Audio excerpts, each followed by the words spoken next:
chose, c'est sa parole. Sa parole qui donne la vie, sa parole qui délivre, sa parole qui guérit.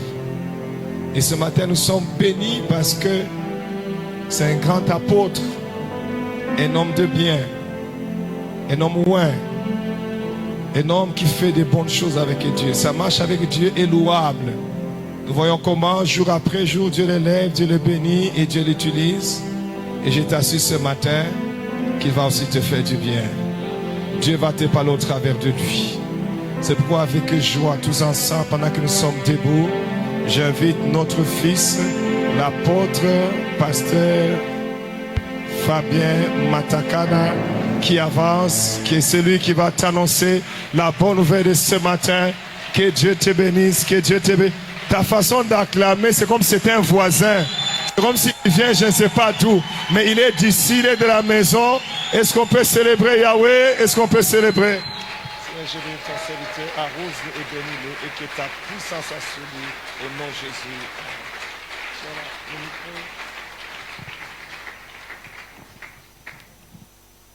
Il va te parler de la part du Seigneur.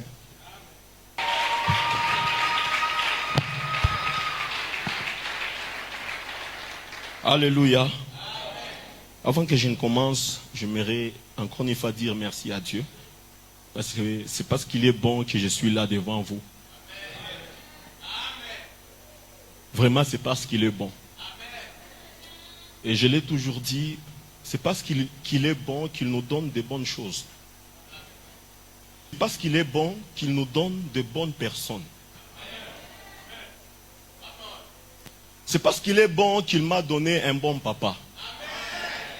Et ce matin, je dis merci à mon père pour tout. Merci pour ce que vous êtes, papa, pour moi. J'ai tout appris à vos pieds. Vraiment, j'ai tout appris. Vous m'avez influencé positivement. Et chaque jour, j'ai prié que Dieu vous garde encore. Pour moi et pour nous tous. Merci à maman qui n'est pas là. Merci pour ses conseils et pour tout. Merci ce matin à papa Féfé. Un papa bien.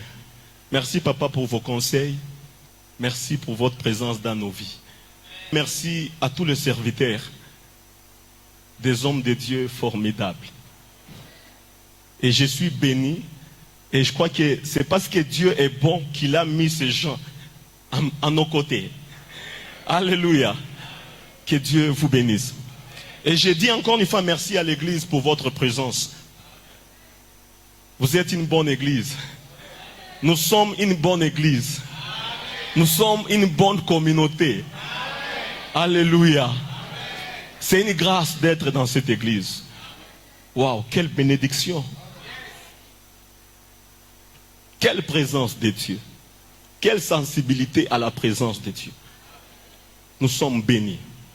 Nous sommes dans le livre de Luc, chapitre 1, à partir du verset 26 jusqu'à 47, si nous pouvons nous tenir debout pour honorer la parole du Seigneur. Au 6e mois, l'ange Gabriel fut envoyé par Dieu dans une ville de Galilée appelée Nazareth, auprès d'une vierge fiancée à un homme de la maison de David nommé Joseph. Le nom de la vierge était Marie. L'ange entra chez elle et dit: je te salue, toi à qui une grâce a été faite. Le Seigneur est avec toi. Troublée par cette parole, Marie se demandait ce que pouvait signifier une telle salutation. L'ange lui dit: ne crains point Marie, car tu as trouvé grâce devant Dieu. Et voici, tu deviendras enceinte et tu enfanteras un fils et tu lui donneras le nom de Jésus. Il sera grand et sera appelé fils du Très-Haut et le Seigneur Dieu lui donnera le trône de David son père. Il régnera sur la maison de Jacob éternellement et son règne n'aura point de fin. Marie dit à l'ange: comment cela se fera-t-il, puisque je ne connais point d'homme? L'ange lui dit, ou l'ange lui répondit: le Saint-Esprit viendra sur toi et la puissance du Très haut te couvrira de son ombre. C'est pourquoi le saint enfant qui naîtra de toi sera appelé fils de Dieu. Voici, Élisabeth, ta parente, a conçu elle aussi un fils en sa vieillesse, et celle qui était appelée stérile est dans son 6e mois. Est-ce que nous pouvons acclamer la lecture de la parole de Dieu?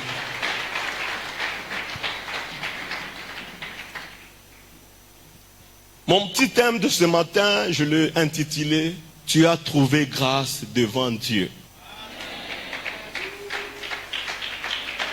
Tu as trouvé grâce devant Dieu. Et ce matin, j'aimerais aborder 5 points dans ce message. Et après quoi, nous allons prier et rentrer à la maison.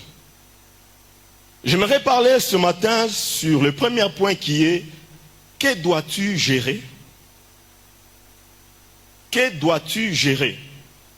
Deuxième point,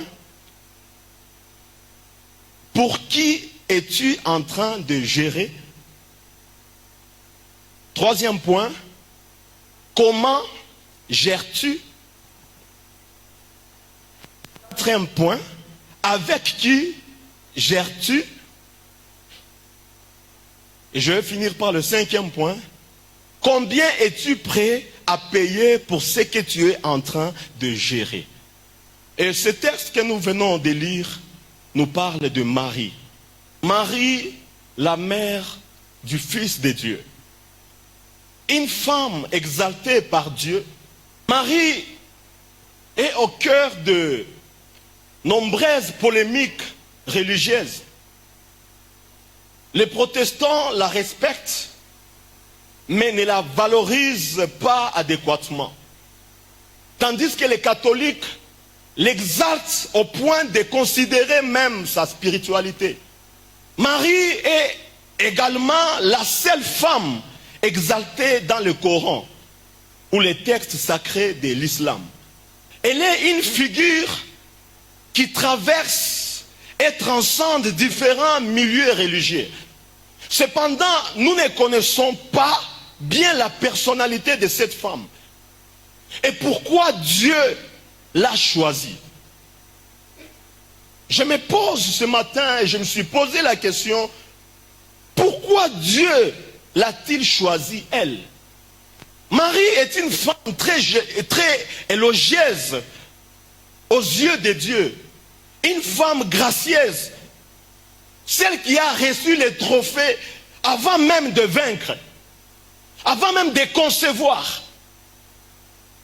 La Bible dit, tu es bénie entre toutes les femmes et le fruit de ton sein est béni. Malgré le fait qu'elle soit exaltée, idolâtrée, respectée, les gens ne savent pas pourquoi Dieu l'a choisie, elle. Moi aussi, je ne vais pas créer une doctrine ou une pensée ici en disant que Dieu l'a choisie pour telle ou telle raison. Non. Mais j'ai demandé à Dieu, Seigneur, pourquoi l'as-tu choisie, elle? Pourquoi as-tu choisi cette femme? Avec des yeux intellectuels et spirituels, Dieu a choisi pour qu'elle soit la mère de son fils. Est-ce qu'on est ensemble? Dieu a choisi Marie pour qu'elle soit la mère de son fils.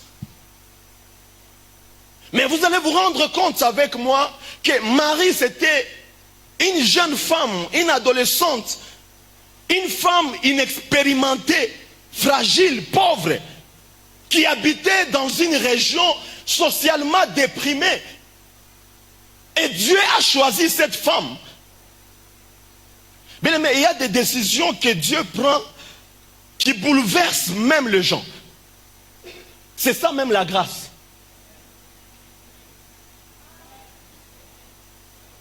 Apparemment, les mathématiques de Dieu ou l'équation de Dieu sont totalement différentes des nôtres. Une femme adolescente, une jeune inexpérimentée, fragile, pauvre. C'est elle que Dieu va choisir pour qu'elle soit la mère du Fils de Dieu. Dieu est compliqué dans ses choix.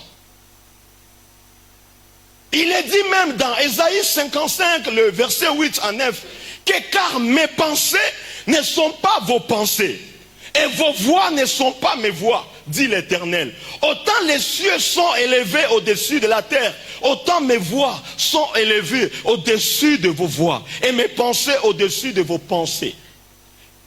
Dieu ne fera pas de toi ce que les hommes ont pensé. Dieu fera ce que lui a pensé pour toi. Tu peux être inexpérimenté, tu peux être fragile, mais c'est toi que Dieu peut choisir pour accomplir une mission quelconque.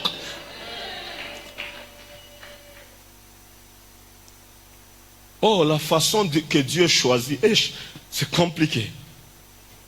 Tu chercheras à comprendre Dieu, mais tu ne vas pas le comprendre. Il dit dans Marc 10, le verset 31, que plusieurs des premières seront les dernières. Et plusieurs des dernières seront les premières. C'est ça la grâce.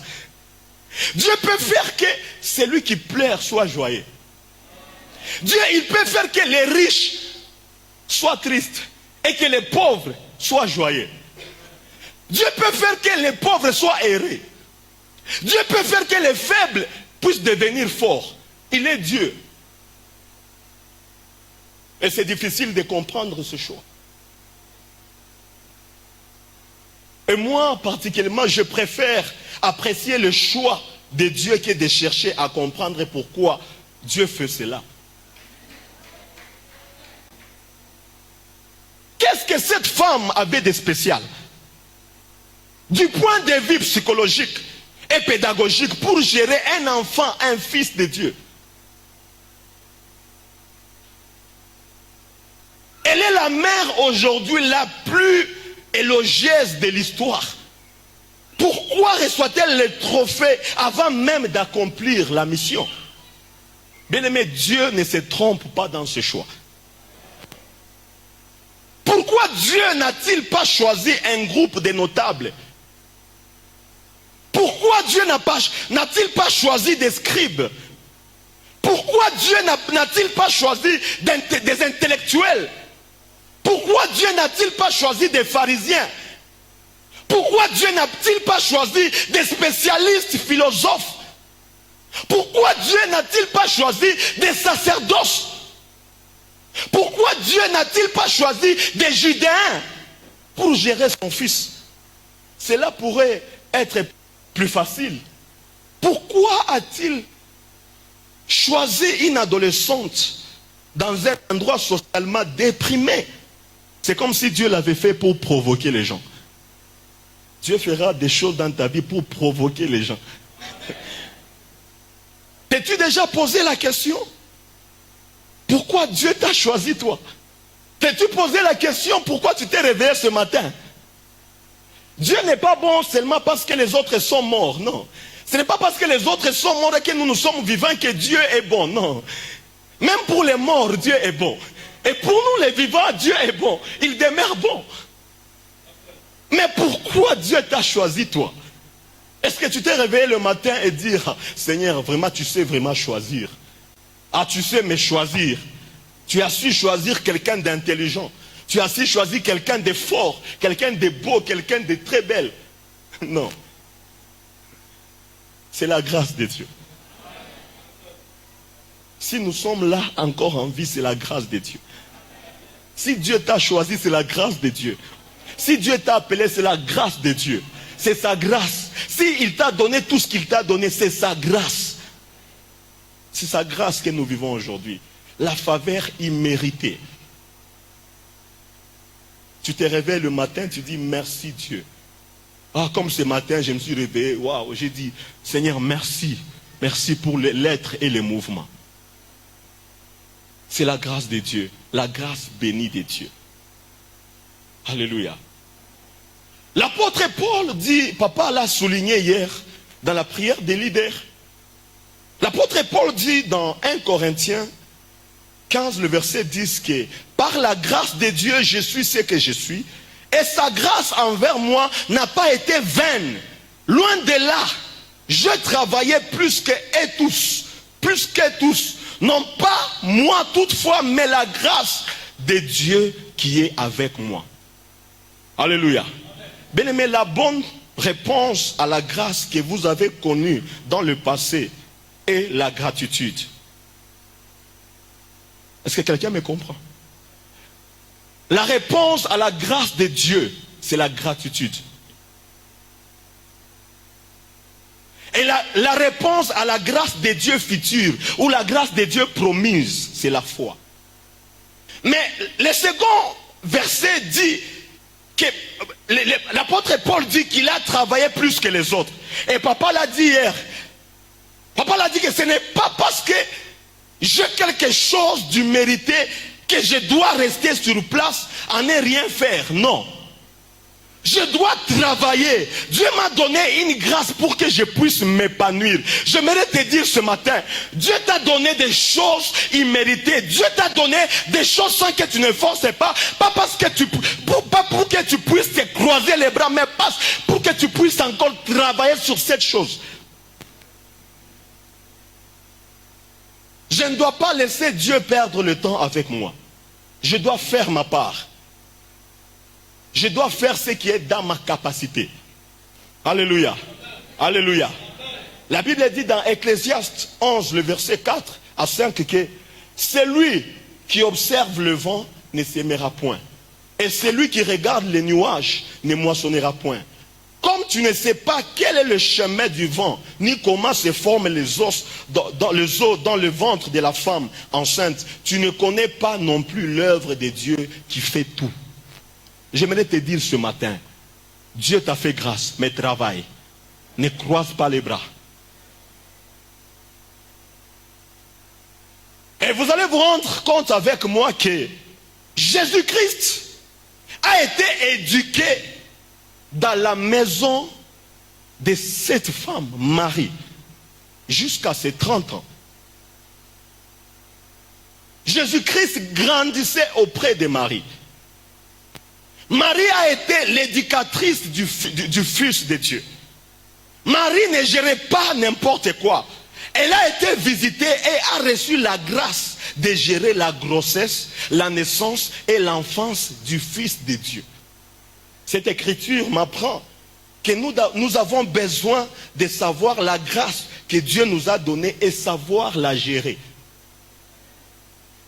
Voici la raison de mes 5 points que j'ai donnés à mon introduction. Dieu nous a donné des grâces, mais nous devons savoir comment gérer ces grâces. Et je passe à mon premier point. Que dois-tu gérer? Bien-aimé, tu dois savoir ce que tu es en train de gérer.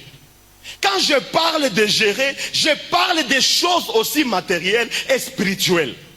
Des grâces, de ta vie, de ta communion avec Dieu, de tes dons, de ton travail, de ta famille, de tes enfants, de ton ministère, de ton département, de ta santé.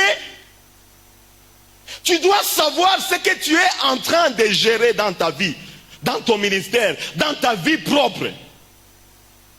Tu ne peux pas gérer pour gérer. Tu dois savoir ce que tu es en train de gérer. Alléluia. Tous les jours, toutes les semaines, tous les mois et toutes les années, tu as besoin d'analyser ce que tu es en train de gérer. Ce que Dieu t'a donné pour que tu gères dans ta vie. Sais-tu pourquoi Dieu t'a envoyé sur la terre?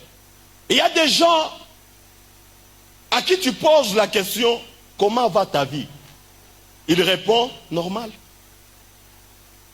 Oh, je passe ma vie normalement. Et tu lui poses la question, c'est quoi une vie normale pour toi? La personne te répond, je me réveille le matin, je me brosse les dents, je me lave, je vais au boulot, je travaille, je rentre, je prie un peu, je dors.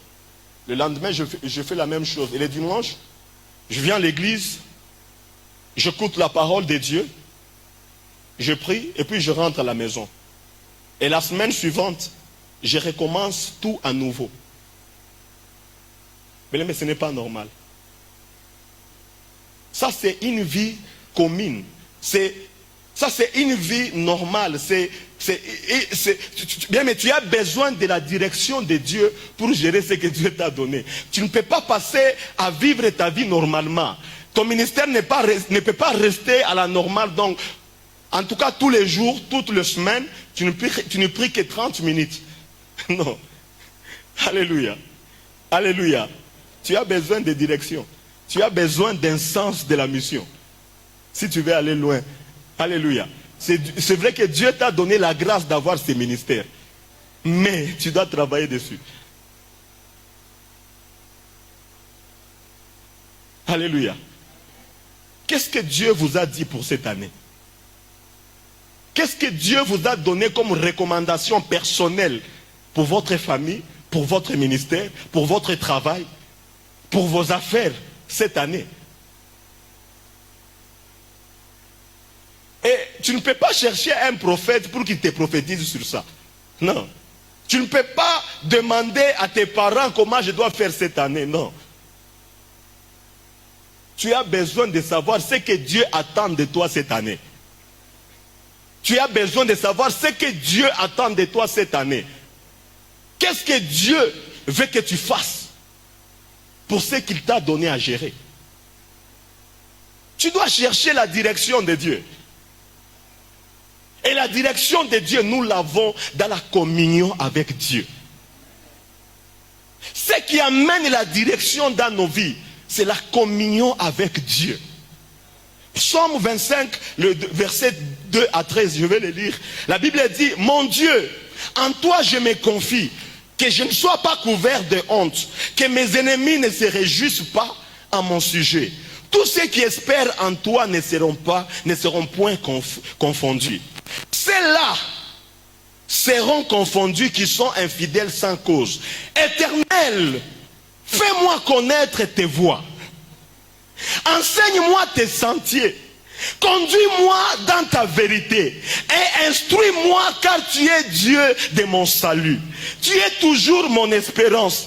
Éternel, souviens-toi de la miséricorde et de ta bonté, car elles sont éternelles. Ne te souviens pas des fautes de ma jeunesse, ni de mes transgressions. Souviens-toi de moi selon la miséricorde à cause de ta bonté. Ô Éternel, l'Éternel est bon et droit. C'est pourquoi il montre au chemin la voie.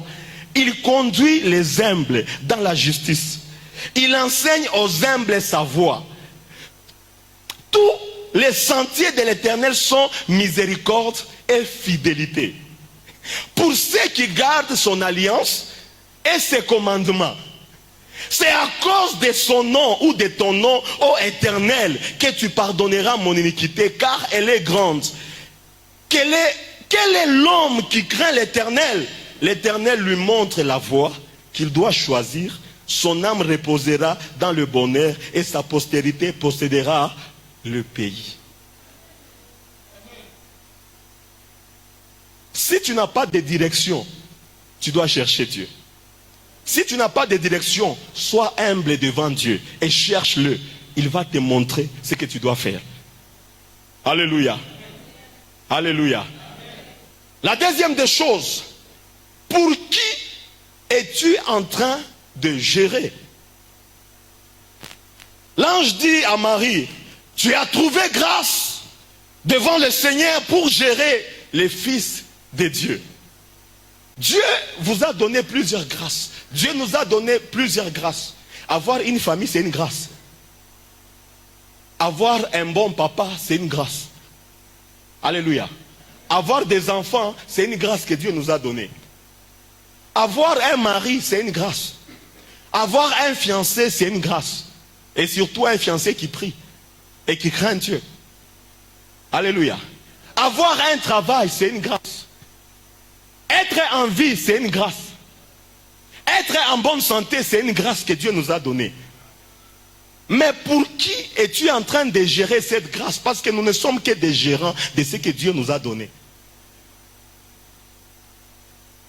Être évangéliste, c'est une grâce.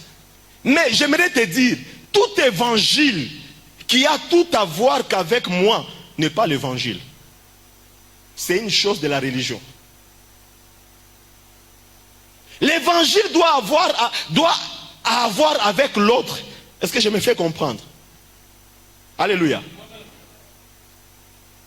Si Dieu m'a appelé, ça a à voir avec l'autre. Si Dieu m'a béni, ça a à voir avec l'autre. Si Dieu t'a appelé, ça a à voir avec... Est-ce qu'on est ensemble? Si Dieu t'a élevé, ce n'est pas seulement pour toi, c'est pour aussi ton voisin. C'est pour aussi ton prochain. Tout ce que Dieu nous donne, ce n'est pas seulement pour nous. C'est aussi pour nos prochains. Si Dieu te fait prospérer, ce n'est pas seulement pour toi, c'est pour aussi l'autre. Parce que si Dieu a donné la grossesse ou a donné le fils Jésus à Marie, ce n'était pas seulement pour Marie. C'était pour que Jésus puisse sauver les nations. Et Marie ne pouvait que gérer la grâce d'être porteuse de la bénédiction des nations que Dieu a mis en elle. Et toutes les grâces que Dieu a mis en toi, ce n'est pas à toi. Tu n'es qu'une porteuse, tu n'es qu'un porteur des bénédictions des nations. Quand Dieu élève quelqu'un, c'est pour quelqu'un d'autre. Quand Dieu te place haut, ce n'est pas seulement pour toi, c'est pour quelqu'un d'autre aussi. Quand Dieu te donne l'argent, ce n'est pas seulement pour toi, c'est pour aussi quelqu'un d'autre. Alléluia. Parce qu'il y a quelqu'un qui a plus besoin de cet argent que toi-même. Et parfois Dieu passe par nous pour te donner cet argent. Pas parce que tu le bouffes toi-même, pour que tu puisses aussi aider ton prochain. La Bible dit dans 2 Samuel 5, le verset 2, que autrefois, déjà du temps où Saül était notre roi, c'est toi qui dirigeais les expéditions militaires d'Israël. Or, l'Éternel t'a promis que tu serais le berger d'Israël, son peuple, et que tu en deviendrais le chef.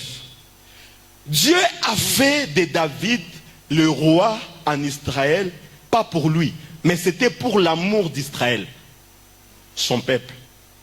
David est devenu roi pas pour lui, mais c'était pour l'amour de Dieu pour Israël, son peuple.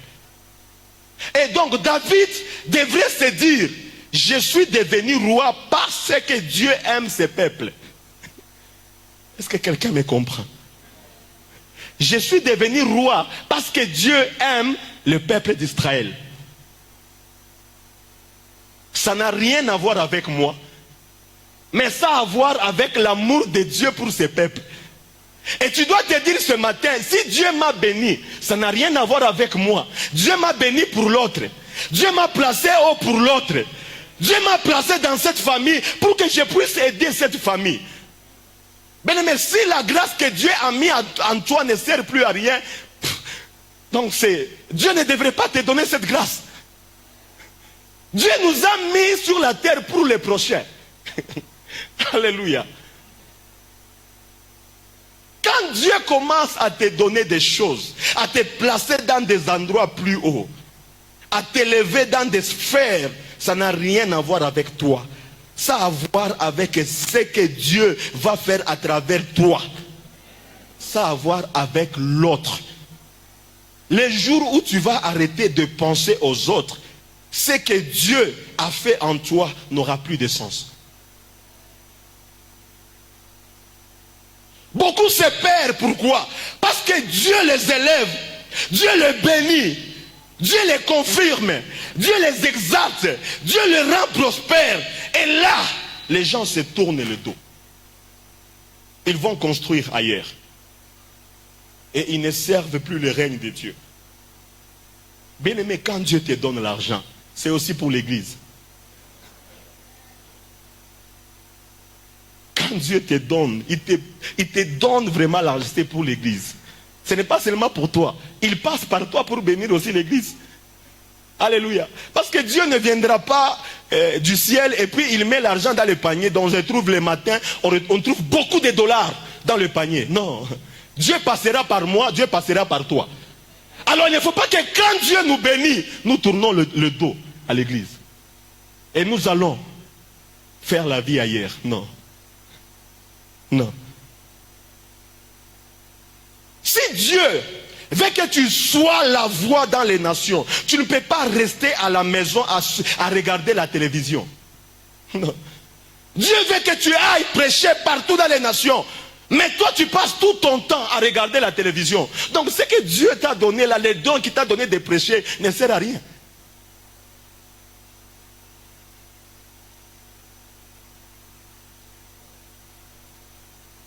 Qui est celui que tu es en train de gérer? Pour qui es-tu en train de gérer? Jésus devait naître par Marie pour le salut des nations. Alléluia. Nous sommes dans 1 Samuel 1, le verset 13. 13 à 18. La Bible dit, Anne parlait dans son cœur et ne faisait que remuer les lèvres. Mais on n'entendait point sa voix. Et Élie pensa qu'elle était ivre. Et il lui dit, jusqu'à quand seras-tu dans l'ivresse? Fais passer ton vin. Anne répondit, non mon Seigneur, je suis une femme qui souffre en son cœur. Et je n'ai bu ni vin, ni boisson enivrante. Mais je répandais mon âme devant l'Éternel. Ne prends pas ta servante pour une femme pervertie. Car c'est l'excès de ma douleur et de mon chagrin qui m'a fait parler jusqu'à présent. Élie reprit la parole et dit, va en paix et que le Dieu d'Israël exauce la prière que tu lui as adressée. Elle dit, que ta servante trouve grâce à tes yeux. Et cette femme s'en alla, elle mangea et son visage ne fut plus le même. Elle n'avait pas encore de fils, mais juste la parole de l'homme de Dieu. Elle était joyeuse. Son visage n'était plus le même. Et elle est allée manger. Donc elle ne mangeait plus. Elle a reçu juste la parole et elle a essuyé les larmes. Elle a dit, c'est fini, ok. Là, je dois aller manger parce que la parole que je viens de recevoir, c'est toute ma vie déjà qui commence à changer. Mais tu as besoin de croire à la parole que Dieu t'adresse. Tu crois plus en ce que Dieu fait que dans ce que Dieu t'a dit. Cette année, change la donne. Crois et change d'attitude. Alléluia. Anne est un exemple de foi en Dieu, car elle pleurait jusqu'au point où les sacrificateurs la vit comme si elle était ivre.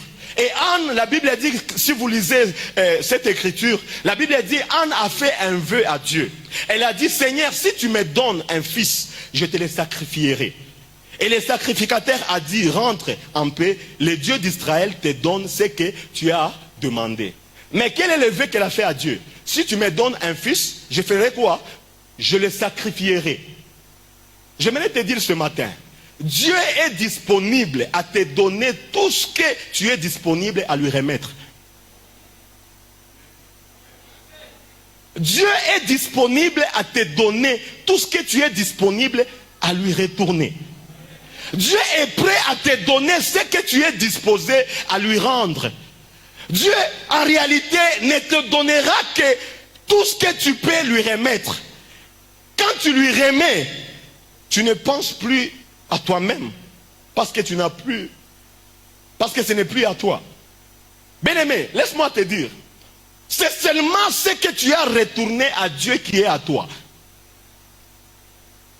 Ce que tu n'as pas encore remis à Dieu, tu les protèges et ça risque de se perdre. Alléluia. Tout ce que Dieu te donne, rends-le lui. Qui t'a donné la vie? Nous venons de chanter. Tu m'as donné la vie, tu m'as ouvert les yeux. Je t'aime Seigneur, je t'aime Seigneur. Si Dieu t'a donné la vie, la meilleure façon de lui rendre cette vie, c'est de lui servir avec cette vie.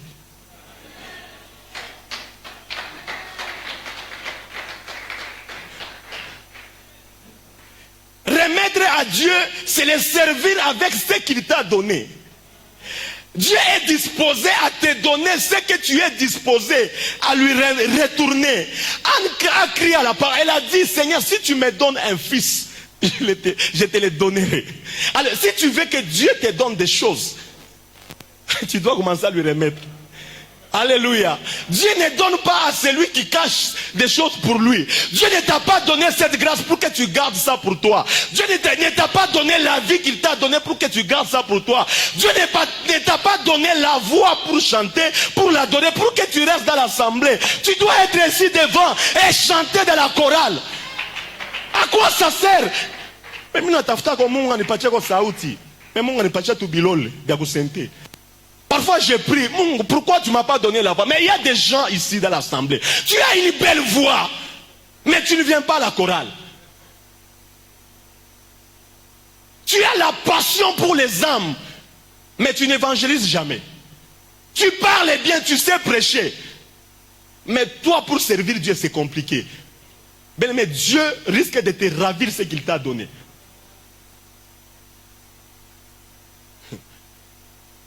Si tu veux vraiment cette année que Dieu te donne encore des choses, apprends à lui retourner, à lui remettre des choses. La Bible dit, dans 1 Samuel 1, le verset 19, ils se levèrent de bon matin et après s'être prosternés devant l'Éternel, ils s'en retournèrent et revinrent dans leur maison à Rama. Elkana connut Anne, sa femme, et l'Éternel se souvient d'elle. Après avoir prié, après avoir fait un vœu, elle est rentrée dans l'intimité avec son mari. Et Dieu se souvient. Bien-aimé, sans l'intimité, tu n'auras rien. Sans l'intimité avec Dieu, tu n'auras rien. Alléluia. Cette année, nous devons chercher à entrer dans l'intimité avec Dieu. Il y a des choses qui n'attendent que nous puissions entrer dans l'intimité pour que Dieu se souvienne de nous. Parfois, ta vie ne s'épanouit pas. Pourquoi? Parce que tu n'es pas encore entré dans l'intimité. Tu dois entrer dans l'intimité pour que Dieu puisse ouvrir certaines choses. Donc ces jours-là, si Anne avait juste reçu la parole de l'homme de Dieu parce qu'il lui avait dit, va, et que Dieu puisse te donner ce que tu as demandé. Si elle était rentrée à la maison et restée à la cuisine, elle ne pouvait pas recevoir Samuel. Il a fallu qu'elle entre dans l'intimité avec son mari pour que Dieu puisse se souvenir d'elle. Dieu t'attend dans l'intimité pour qu'il puisse se souvenir de toi. Alléluia. Alléluia. Dieu t'appelle à l'intimité avec lui. Amen, amen. La troisième des choses, comment gères-tu?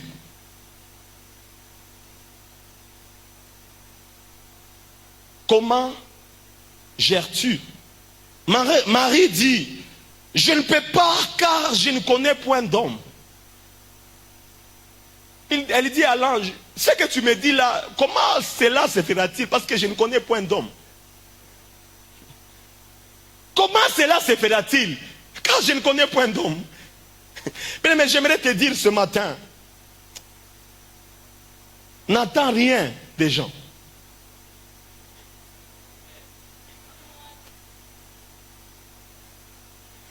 N'attends rien des gens. Tu ne peux pas être en contact avec les gens pour que Dieu puisse te donner ce qu'il doit te donner. Alléluia. Alléluia.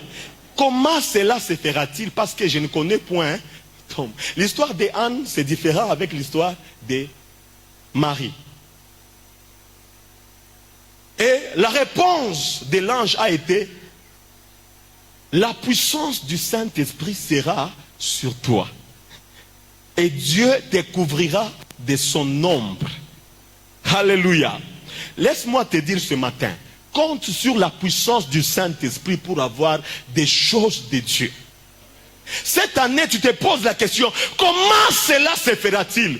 Comment je vais progresser? Comment je vais aller de l'avant? Comment je vais réussir? Comment je ferai telle chose ou telle chose? Comment je vais construire? Parce que je n'ai pas de travail. Comment je vais faire mon mariage? Parce que rien ne marche. Laisse-moi te dire, la puissance du Saint-Esprit sera sur toi. La puissance du Saint-Esprit sera sur toi. La puissance du Saint-Esprit sera dans ton corps. La puissance du Saint-Esprit sera dans ta famille. La puissance du Saint-Esprit sera dans ta maison. La puissance du Saint-Esprit est la réponse à la question de comment. La réponse des comment, trouvez-la la solution dans la puissance du Saint-Esprit. Alléluia. Alléluia. Alléluia. Seigneur, comment on m'a déclaré stérile? Laisse-moi te dire, la puissance du Saint-Esprit sera sur toi et tu enfanteras. Seigneur, comment on m'a dit que je suis nul? Laisse-moi te dire, la puissance du Saint-Esprit sera sur toi. Cette année, comptons sur la puissance du Saint-Esprit. Cette année, si nous voulons voir la grâce de Dieu, encore une fois, surabonder sur nous. Si nous voulons voir la grâce que Dieu a mis en nous, puisse croître. Comptons sur la puissance du Saint-Esprit. Alléluia. Alléluia. Alléluia. Alléluia. La puissance du Saint-Esprit est la réponse à la question de quelle manière. La puissance du Saint-Esprit est la réponse à la question de par quel moyen. La puissance du Saint-Esprit est la réponse à la question de par quel procédé. La puissance du Saint-Esprit est la réponse à la question de quelle sorte. La puissance du Saint-Esprit est la réponse à tes questions.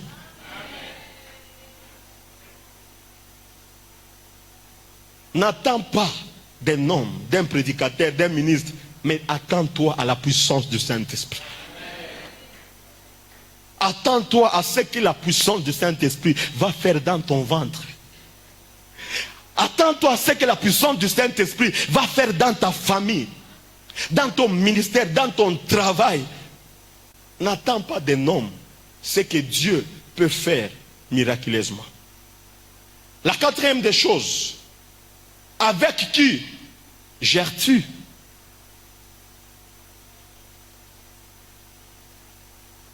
Luc 1, le verset 36, la Bible dit: voici Élisabeth, ta parente, a conçu, elle aussi, un fils en sa vieillesse, et celle qui était appelée stérile est dans son 6e mois. C'était pour dire à Marie de s'unir à elle. C'était pour dire à Marie de s'unir à Élisabeth. Bien-aimé, si tu es en train d'élever un fils avec un but, tu dois marcher avec ceux qui élèvent leurs enfants avec le même but. Joins-toi à ceux qui ont les mêmes objectifs que toi. Ceux qui agissent selon l'esprit ne peuvent pas marcher avec ceux qui agissent selon la chair. Est-ce qu'on est ensemble? Ceux qui agissent selon l'esprit doivent entrer en alliance avec ceux qui agissent selon l'esprit. Tu peux avoir des amis, des connaissances, mais l'alliance, tu peux le faire qu'avec les gens qui ont le même but que toi. Je le répète. Tu peux avoir des amis, des connaissances, mais l'alliance, tu ne peux le faire qu'avec les gens qui ont le même but que toi. La Bible dit dans Luc 1, le verset 39, que dans ce même temps, Marie s'éleva et s'en alla en hâte vers les montagnes, dans une ville de Juda. Elle entra dans la maison de Zacharie et salue Élisabeth. Dès qu'Élisabeth entendit la salutation de Marie, son enfant tressaillit dans son sein et elle fut remplie du Saint-Esprit. Alléluia, alléluia.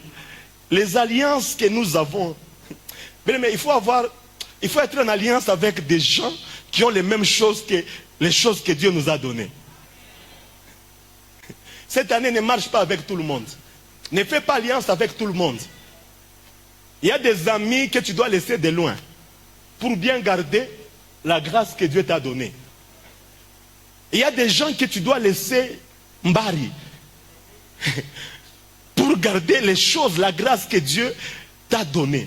Il y a des gens qu'on appelle des suceurs de grâce. Dès que tu t'attaches à elle, à lui, en tout cas, tu remarques qu'on a sucé spirituellement. Donc on a diminué jusqu'à ce que on a baqué à plat, batterie n'a baqué à plat. Attache-toi aux gens qui t'amènent loin, aux gens qui augmentent la charge de ta batterie spirituelle. Les gens qui augmentent la charge de ta grâce, la grâce que Dieu a mis en toi. Bien-aimé, les alliances que nous avons déterminent où nous allons. Les alliances que tu as des gens avec les gens déterminent où tu vas. Luc 3, le verset 21 dit, Luc 3, 21 à 22, tous les peuples se faisant baptiser, Jésus aussi fut baptisé. Et pendant qu'il priait, le ciel s'ouvrit et le Saint-Esprit descendit sur lui sous une forme corporelle, une colombe, et une voix fit entendre du ciel ces paroles: tu es mon fils bien-aimé, en toi j'ai mis toute mon affection. Bien-aimé, ils étaient dans le ventre de leur mère. Par la salutation, il y a eu un coup de foudre. Les bébés qui étaient dans leur ventre ont fait quoi? Ils ont bougé. Même à leur âge adulte, Jésus est parti se faire baptiser. Quand il a rencontré Jean-Baptiste, le ciel s'est encore ouvert. Mais attache-toi aux gens qui, quand tu t'attaches avec eux, le ciel s'ouvre. Pas des gens, quand tu t'attaches à eux, le ciel se ferme. Pas des gens, quand tu t'attaches à eux, les portes se ferment. Attache-toi aux gens qui feront ce que les portes puissent s'ouvrir dans ta vie. Que le ciel puisse s'ouvrir dans ta vie. Cette année, sache avec qui tu peux gérer les grâces que Dieu a mis en toi. Sache avec qui gérer la grâce que Dieu a mis en toi. Marche avec les gens qui t'aideront à ouvrir le ciel. Marche avec les gens qui feront ce que le Saint-Esprit puisse vous remplir. Quand tu marches avec les gens qui vont dans la même direction que toi, le même esprit, la même volonté, le même zèle, la même vision, le même esprit, les mêmes choses et le même but, le même langage, le ciel va s'ouvrir. Il y a la convergence. Et l'union des gens qui se sont convergés à partir de l'intérieur va ouvrir le ciel à leur rencontre à l'âge adulte. Cinquièmement, je finis par là. Combien es-tu prêt à payer pour ce que tu es en train de gérer? Combien es-tu prêt à payer pour ce que tu es en train de gérer? Bien-aimé, laisse-moi te dire, ce que tu gères va te coûter quelque chose. Mais combien es-tu prêt à payer pour gérer ce que Dieu t'a donné? L'ange dit à Marie, tu es en train de gérer le Fils de Dieu. Marie dit, je suis la servante du Seigneur, qu'il me soit fait selon ta parole. Et l'ange la quitta. L'ange lui dit, tu es en train de gérer le Fils de Dieu en toi. Et Marie, sans réfléchir, elle dit, qu'il me soit fait selon ta parole. Et l'ange la quitta. Marie a oublié qu'on pouvait la jeter des pierres. Elle a oublié que Joseph pouvait la mettre à la porte.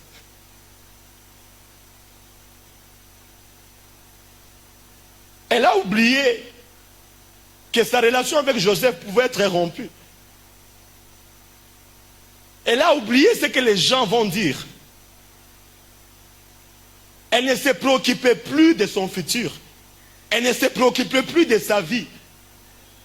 Elle a couru les risques de perdre ses fiançailles, son mariage et tout ce qu'elle avait déjà construit pour gérer ce que Dieu a mis en elle.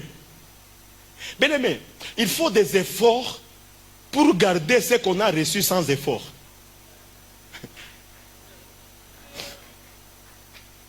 Il faut fournir des efforts pour garder ce que Dieu nous a donné sans effort. La grâce de Dieu, c'est, on l'a reçu sans effort. Dieu nous a donné tant de choses sans effort. Mais il faut fournir des efforts pour garder ce qu'on nous a donné sans effort. Il y a des choses que tu ne peux plus te préoccuper. Marie ne pouvait plus se préoccuper de ce que sa belle famille pouvait penser d'elle. Mais si tu veux garder les choses, la grâce de Dieu dans ta vie, tu ne dois plus te préoccuper de ce que les gens diront quand tu chercheras Dieu. Ils te diront, vous priez trop dans cette église-là, vous priez trop. tout le temps, c'est ce que les gens te diront. Bien-aimé, si tu veux avancer et garder les grâces que Dieu a mis dans ta vie, apprends à fermer les oreilles de ce que les gens te diront. Apprends à te séparer de certaines personnes. Bien-aimé, parfois il faut s'en foutre. Ils vont te décourager. Ils vont me dire du n'importe quoi. Je peux m'imaginer que ce jour-là, ou quelques jours après, les gens pouvaient dire à Marie, ah, ou en passe quoi. En tout cas, ça doit être une pute parce que quand tu me fiançailles, pas qu'arrive et puis tu mais sans savoir que la chose qu'elle a là venait de Dieu. Mais tu n'es pas obligé à te justifier à tout le monde de ce que Dieu a mis dans ta vie. Tu dois juste apprendre à fermer les oreilles. Tu dois prendre le risque de rompre certaines relations. Tu dois prendre le risque de fermer les yeux. Tu dois prendre le risque même de déceptionner les gens qui ont été toute ta vie avec toi pour agréer la vision et les buts de Dieu dans ta vie. Marie pouvait dire, ah, l'ange, si j'accepte seulement, ah, ils vont dire n'importe quoi. Batani Chambula, Batani Panga Nanjina mon quartier. Mais ce jour-là, Marie a dit, je suis ta servante, qu'il soit fait selon ta parole. Jusqu'où es-tu prêt à aller pour gérer ce que Dieu t'a donné?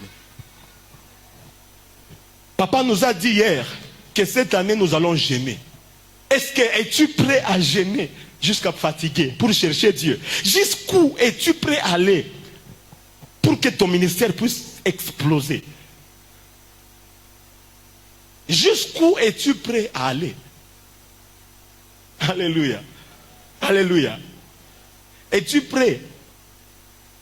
Es-tu prêt à payer le prix?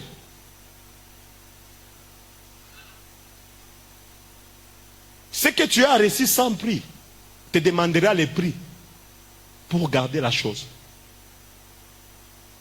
Jusqu'où es-tu prêt à aller pour garder ta famille cette année?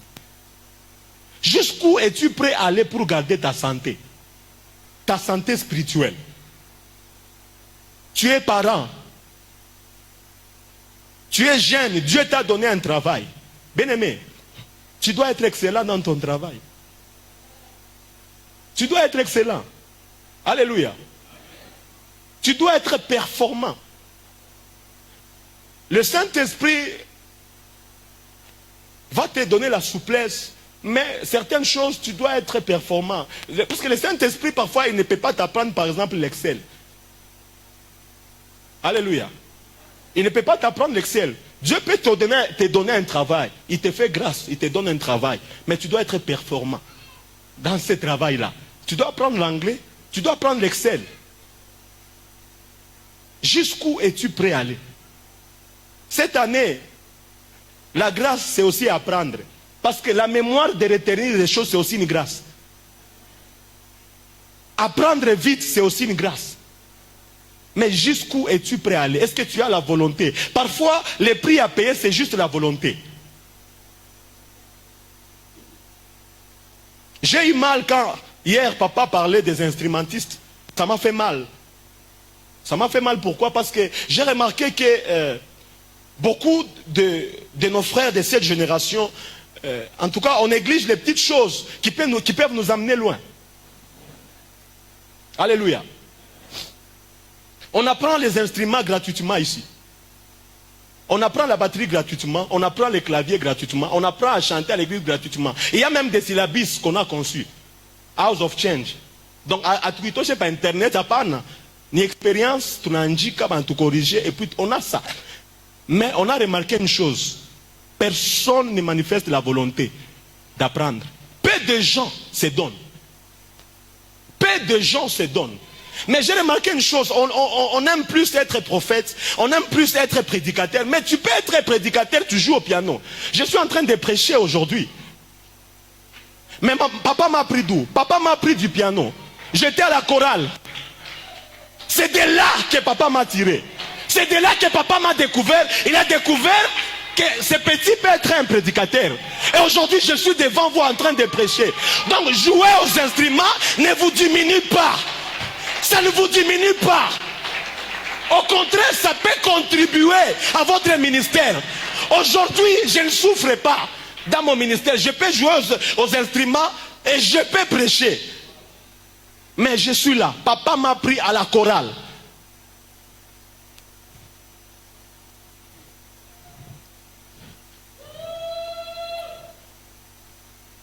Les talents que Dieu a mis en toi peuvent t'ouvrir des portes. Mais est-ce que tu es prêt à payer le prix?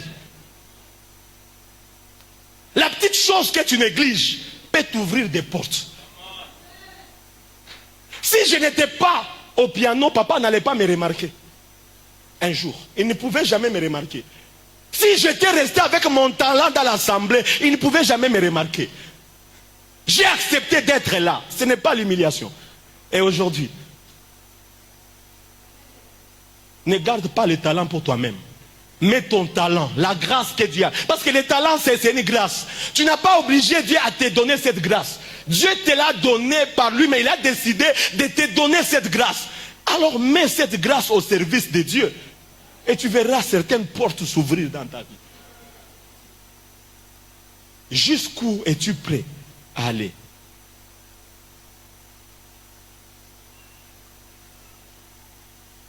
Si Dieu t'a donné ce qu'il n'a pas donné à tout le monde, tu dois vivre différemment des autres à cause de ce que tout le monde n'a pas reçu. Cette année, tu dois vivre différemment. C'est ça le prix à payer. Tu dois chercher Dieu différemment. Marie ne pouvait plus commencer à faire des exercices physiques là. Marie ne pouvait plus parler avec tout le monde, s'insulter avec des gens. Marie ne pouvait plus fréquenter n'importe qui. Mais il y a un prix à payer pour garder les grâces que Dieu t'a données. Il y a beaucoup de grâces dans l'église. Mais les grâces, pourquoi? Parce que les gens n'arrivent pas à conserver en payant le prix de la conservation. Le prix à payer, c'est la sanctification. Le prix à payer, c'est la prière. Alléluia. Pour garder l'onction, l'onction ne se garde qu'en prière. L'onction ne se cherche qu'en prière. J'aimerais te dire, c'est vrai, on peut t'imposer le maître, tu es rempli du Saint-Esprit, et le Saint-Esprit commence à dire, bien, mais ma dimension ingine, il faut, unafata ile papa, et qu'on a tombé, tout mutafute, Mungu. La grâce se provoque.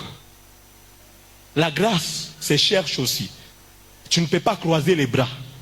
Mais il y a un prix à payer. Que Dieu bénisse sa parole.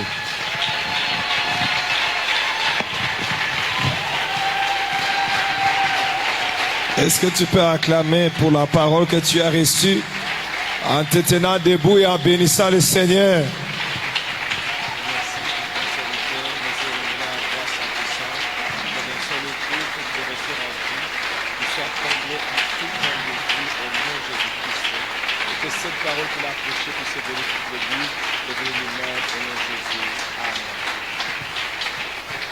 Est-ce qu'on peut donner plus encore gloire au Seigneur pour ce que tu as entendu?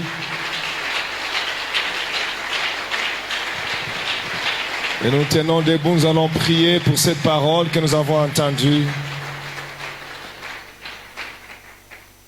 Marie a reçu quelque chose, et cette chose qu'elle devait gérer, c'est ce qu'on a défini tout simplement et qu'on a appelé la grâce. Il y a une grâce en toi. Elle ne peut pas rester comme elle est aujourd'hui. Elle peut se développer, elle peut grandir. Cette grâce, quand elle est venue chez Marie, était sous forme d'une parole. Est-ce que vous êtes avec moi? Est-ce qu'on est ensemble? Elle était comment? Sous forme? Dis-le bien, je vais entendre. Elle était sous forme. Et après 9 mois, elle était devenue quoi? Une personne. Et ça ne s'est pas arrêté là. Il fallait gérer Jésus-Christ, qu'il grandisse pour qu'il arrive encore à sa stature parfaite et qu'il puisse commencer le travail qu'il devait faire. Je suis en train de dire à quelqu'un, aujourd'hui c'est comme une parole que tu as reçue. Mais ça ne va pas rester, aïe aïe aïe, quelqu'un a raté, quelqu'un a raté, quelqu'un a raté. Tu reçois comme une parole, c'est une simple parole. Mais lui-même il a dit, l'homme de Dieu l'a dit, que la vision de Dieu c'est comme il a dit dans Isaïe 55, Il en est ainsi aussi de ma parole. Quand elle quitte ma bouche, elle ne peut pas rentrer à moi sans avoir accompli les desseins ou la chose pour laquelle je l'ai envoyée. Amen. Mais quand vous rentrez dans le détail, tu as Ésaïe 55, come on, le verset 11, 12, je pense. Tu vas voir un peu quand Dieu parle. Ainsi est tiré de ma parole qui sort de ma bouche. Tu as entendu la parole de Dieu? Si tu as déjà entendu, dis Amen. Elle ne rentre pas. Oh my God. Elle ne rentre pas à moi sans effet. Ça va exécuter ma volonté et accomplir mes desseins. Au verset 12. Non, reviens au verset 9. My God. Il compare sa parole. 9, 10. Comme la pluie et la neige descendent des cieux, ne retournez pas sans avoir arrosé, fécondé la terre, germé la plante.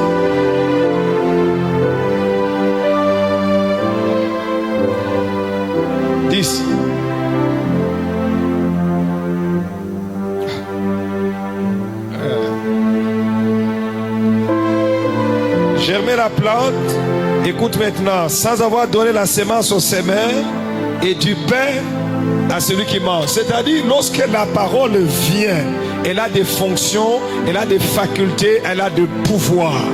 Quand nous l'entendons ici, il y a des gens qui reçoivent la semence, il y a des gens qui reçoivent le pain, il y a des gens qui sont arrosés, il y a des gens qui commencent à pousser, à grandir. La parole joue plusieurs rôles. Et je dis à quelqu'un, tu la reçois sous forme de parole, mais avant que l'année 2025 ne se termine, tu l'auras pas sous forme de parole. Tu l'auras sous forme d'une maison que tu as construite. Tu auras sous forme d'un véhicule que tu as acheté. Tu auras sous forme d'un bébé que tu vas porter. Ce sera sous forme d'un voyage que tu as fait. Ce sera sous forme d'une élévation dans le travail. Ce sera sous forme d'un diplôme que tu reçois. Ce sera d'une forme de la bonne santé qui va t'accompagner toute l'année. Tu ne tomberas pas malade parce que tu saisis la parole que tu reçois. Tu la gères et cette parole travaille en toi. Alors nous voulons prier pour cette parole, pour cette grâce que nous avons reçue. Tu vas dire, Seigneur, apprends-moi à gérer ce que tu m'as envoyé ce matin. Ce que j'ai reçu ce matin, je vais le gérer jusqu'à ce que cela produise tous les résultats qu'il faut pour la gloire de ton nom. Élève ta voix pendant 1 minute, nous prions. Pendant 1 minute, tout simplement, nous prions. Et tu continueras à prier à la maison. Si tu peux prier 1 minute.